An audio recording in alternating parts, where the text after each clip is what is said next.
السلام عليكم ورحمة الله وبركاته. لو أول مرة تشوفوني أنا شيماء، يا ريت تشرفوني بالاشتراك وتفعيل زر الجرس عشان يوصلكوا كل جديد.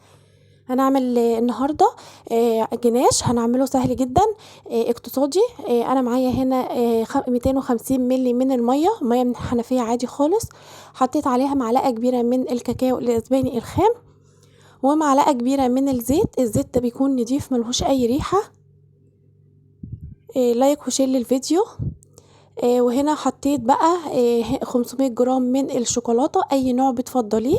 لو حابة تستخدمي ماركة نضيفة زي سما او دريم بتبقى حلوة جدا. انا مستخدمة نوع هنا اسمه كاوتلي. لقيته حلو جدا ومديني لمعة جميلة جدا في الجناش. طلعت كل الخليط دوت على النار، على نار هادية جدا، وفضلت اقلب لحد الشوكولاتة ما دابت معايا خالص. دلوقتي بقى هحط حاجة كده هتخليلك الجناش في حتة تانية خالص، معلقة من عسل الجلوكوز. انا كنت وريتهولكوا في المشتريات اللي كنت جايباها. هحط معلقة صغيرة كبيرة كده، يعني معلقة صغيرة بس مليانة.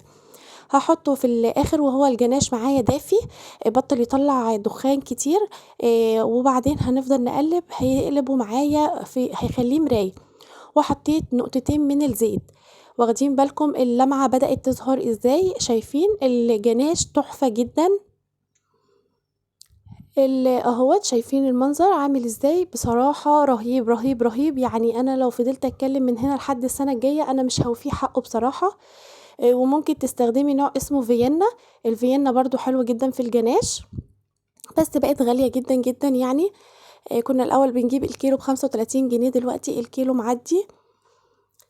هجيب بقى برطمان، اي برطمان عندك يكون نضيف ومتعقم وناشف، هنحطه في قلبيه وهتشيليه في التلاجة. طب هستخدمه ازاي؟ انا هنا بصفيه عشان هوريكم دلوقتي اللي لازم نصفيه ليه. بيبقى فيه كلاكيع كده، ما بتبقاش دابت كويس من الكاكاو او من الشوكولاته، فعشان خاطر ما يبقاش معايا شكله مش حلو، ويبقى انسيابي على التورته لما تيجي تحطيه عليها. كده بقى معايا شكله. هنعمله ازاي؟ هندفيه في ميه دافيه